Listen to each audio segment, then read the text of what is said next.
up the NFC North and finish with the Green Bay Packers. We'll be looking at the Packers' pass defense today, which was one of the worst in the league last season. They gave up 29. They were 29th in yards per completion. They were 20th in completion percentage. And when you look at how the Packers like to play defense, they like to play a lot of man coverage, and they really just don't have the athletes to get it done. I mean, this is an extreme example because it's Julio Jones versus Ladarius Gunter, but this happened a lot for them last season. They just gave up a ton of big plays through the air, and they made uh, bolstering their defense a priority in the offseason by signing, or priority is a strong word, I guess, because they trade out of the first round, but they ended up with Kevin King from Washington, Josh Jones from NC State, and then re-signed Devon House, who was recently cut from Jacksonville, but he was in Green Bay before he went to Jacksonville. So they're trying to make the moves, I guess, to bolster this pass defense, but they still need a lot of work from guys like Quentin Rollins.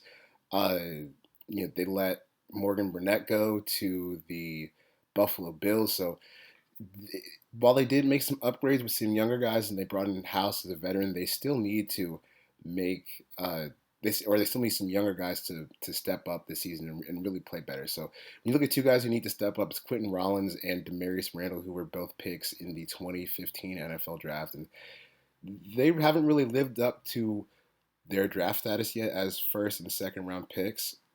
And you see here, guys just getting lost on the back end. And I just realized that it wasn't Morgan Burnett. It was Micah Hyde that I was talking about, who got signed by the Buffalo Bills. So I apologize about that. But you're going to see here, I mean, they just can't do what they need to do. And their guys are always out of position on defense. And when it's time to be aggressive in man coverage and make plays on the ball, and this is where you need your corners to win, especially if you're going to play a defense that is so man heavy like the Packers.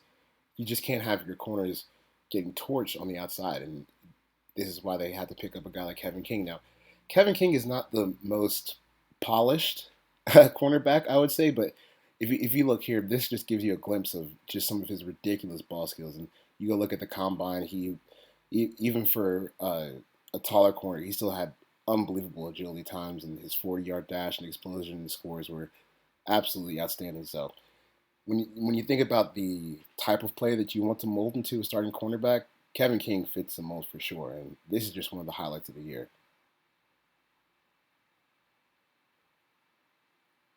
Josh Jones, safety from NC State, that was also drafted in the second round by the Packers. Uh, I'm not too thrilled about this move. I do think he has some nice ball skills, but he's more of that enforcer player in the box, and I'm not sure that that's what they need. But maybe with Micah Hyde, that's the type of player they're trying to get. So hopefully he'll be able to help. But I mean, that's going to be a work in progress. Now, they did make some good in-house housekeeping moves this offseason as they re-signed Nick Perry to a big deal, and they still have Mike Daniels, who's maybe one of the most underrated defensive linemen in the league still for some reason, even though he's an elite defensive lineman. You're going to see here he's over the left guard, and this is his game, power, and he's just going to bull rush into the Vucci right back to Matt Ryan for a sack. And hopefully Clay Matthews can be a guy that regains his form. Now, it's not going to be as easy as going against TJ Clemmings every single week, but the athleticism is still there. He's had to play inside backer just due to the necessity and lack of bodies they have there. So hopefully he'll be back on the edge a little bit more this season. Now, a guy that they drafted last year who has the athleticism you look for on the defensive line is Dean Lowry from Northwestern. He didn't rack up, a gaudy stat line as a rookie, but he was a day three pick, so that's not really concerning just yet. Hopefully, he'll be able to step into the rotation this year, and guys like Kenny Clark and Kyle Fackrell that you're going to see right here.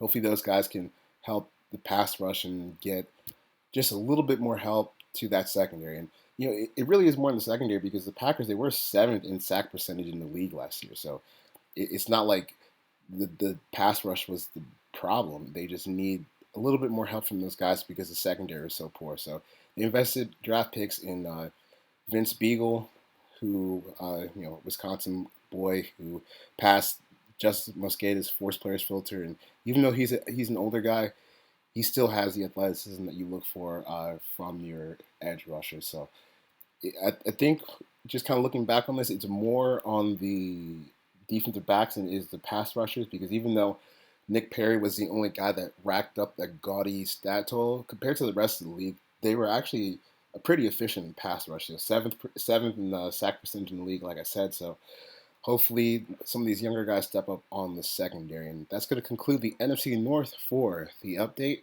We will be back with I don't remember because I'm an idiot, but we'll be back tomorrow. All right, have a good one.